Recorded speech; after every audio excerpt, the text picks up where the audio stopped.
ಎಲ್ಲರಿಗೂ ನಮಸ್ಕಾರ. ಕರ್ನಾಟಕ ಪರೀಕ್ಷಾ ಪ್ರಾಧಿಕಾರದ ಅಡಿಯಲ್ಲಿ ಇದೇ ಫೆಬ್ರವರಿ 22ರಂದು ನಡೆಯಬೇಕಿರುವಂತಹ HK ವೃಂದದ ವಿವಿಧ ಹುದ್ದೆಗಳ ಸ್ಪರ್ಧಾತ್ಮಕ ಪರೀಕ್ಷೆ ಬರೆಯುವಂತಹ ಅಭ್ಯರ್ಥಿಗಳಿಗೆ ಇದೀಗ ಕರ್ನಾಟಕ ಪರೀಕ್ಷಾ ಪ್ರಾಧಿಕಾರದ ಕಡೆಯಿಂದ ಫೆಬ್ರವರಿ 22ರಂದು ನಡೆಯಬೇಕಿರುವಂತಹ ಸ್ಪರ್ಧಾತ್ಮಕ ಪರೀಕ್ಷೆಗೆ ಅಭ್ಯರ್ಥಿಗಳ ಹಾಲ್ ಟಿಕೆಟ್ ಡೌನ್ಲೋಡ್ ಮಾಡ್ಕೊಳ್ಳಿಕ್ಕೆ ಲಿಂಕ್ ನ ಜನರೇಟ್ ಮಾಡಿದ್ದಾರೆ. ನೀವು ಸ್ಕ್ರೀನ್ ಮೇಲೆ ಕಾಣ್ತಾ ಇರೋ ಹಾಗೆ ಇಲ್ಲಿ ಮೇಲ್ಗಡೆ ನೀಡಿರುವಂತಹ ಲಿಂಕ್ ಮೇಲೆ ಕ್ಲಿಕ್ ಮಾಡಿಕೊಂಡು ನಿಮ್ಮ ಹಾಲ್ ಟಿಕೆಟ್ ನ ಡೌನ್ಲೋಡ್ ಮಾಡ್ಕೊಳ್ಬೇಕಾಗಿರ್ತದೆ. ಹಾಲ್ ಟಿಕೆಟ್ ನ ಹೇಗೆ ಡೌನ್ಲೋಡ್ ಮಾಡಬೇಕು ಅಂದ್ರೆ KE ಅಧಿಕೃತ ವೆಬ್ಸೈಟ್ ಗೆ ಹೋಗಿ ಈ ಮೇಲ್ ನ ಲಿಂಕ್ ಮೇಲೆ ಕ್ಲಿಕ್ ಮಾಡಿ. ಈ ಪೇಜ್ ನ ಓಪನ್ ಮಾಡ್ಕೊಳ್ಳಿಕ್ಕೆ ಡೈರೆಕ್ಟ್ ಲಿಂಕ್ ನ ನಾನು ಡಿಸ್ಕ್ರಿಪ್ಷನ್ ಅಲ್ಲಿ ಹಾಕಿರ್ತೀನಿ. ಆ ಲಿಂಕ್ ಮೇಲೆ ಕ್ಲಿಕ್ ಮಾಡಿಕೊಂಡು ಕೂಡ ನೀವು ಡೈರೆಕ್ಟ್ ಆಗಿ ಈ ಪೇಜ್ ನ ಓಪನ್ ಮಾಡ್ಕೊಳ್ಬಹುದು.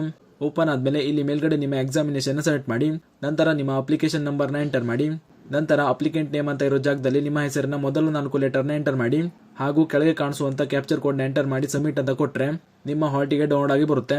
ಹೀಗೆ ನೀವು ಈಸಿಯಾಗಿ ನಿಮ್ಮ ಮೊಬೈಲ್ ನಲ್ಲಿಯೇ ನಿಮ್ಮ ಹಾಲ್ ಟಿಕೆಟ್ ಡೌನ್ಲೋಡ್ ಮಾಡ್ಕೊಳ್ಬಹುದು. ಈ ಮಾಹಿತಿಯನ್ನ ಫೆಬ್ರವರಿ 22ರಂದು ಪರೀಕ್ಷೆ ಇರುವಂತ ನಿಮ್ಮ ಸ್ನೇಹಿತರಿಗೆ ಶೇರ್ ಮಾಡಿ, ಅವರು ಕೂಡ ತಿಳಿಸಿ. ಹಾಗೂ ಇದೇ ರೀತಿ ಮುಂಬರುವಂತ ಮಾಹಿತಿಗಳಿಗಾಗಿ ಚಾನಲ್ ನ ಸಬ್ಸ್ಕ್ರೈಬ್ ಮಾಡಿ ಅಂತ ಹೇಳ್ತಾ ಈ ವಿಡಿಯೋನ ಇಲ್ಲಿಗೆ ಮುಗಿಸ್ತಾ ಇದ್ದೀನಿ. ಧನ್ಯವಾದಗಳು.